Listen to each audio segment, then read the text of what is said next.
Okay, we've got a vectors question and we've got a straight line equation, and we need to show that the point lies on L. So it's a show that question. We're going to end up concluding it lies on this line. How are we going to get there? Well, for a point to be on a line, there needs to be some value of this parameter that gives this point. So if you can show me the S that works, and you can show that it generates this point, then you're done.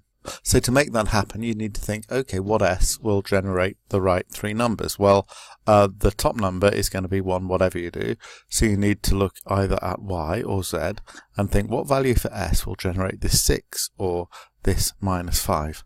And having found the S, you need to make sure that that value of S makes all three values work out okay.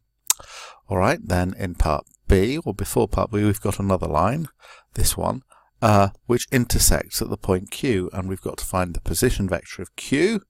So we have two lines and we need to find the intersection. This is a set piece. There are examples in your notes. They're based on saying that R is X, Y, Z. Okay, so you get, if these two lines agree about the point, then the X's must agree, and the Y's must agree, and the Z's must agree. So you solve simultaneous equations to find an S and a T. You'll only need to consider two out of X, Y, and Z. So normally you look at X and Y. You find the S and the T that solve the simultaneous equations, and then you look at Z.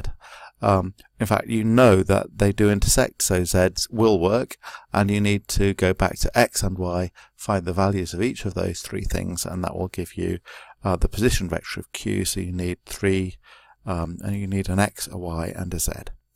Okay, and then finally, the point R lies on L2, and PQ, that means the distance from P to Q, equals the distance from Q to R.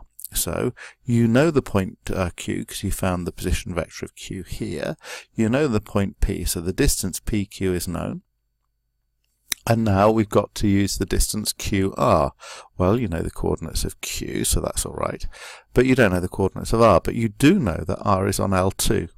And when you know that a point is on a line, okay, you know the position vector of the point. So in this case, you know that OR, okay, is going to equal the right value of T, so you can leave it the letter T in there. For the value of T that you want, this whole expression here is going to generate OR. So you've got OR as a vector with T's in it.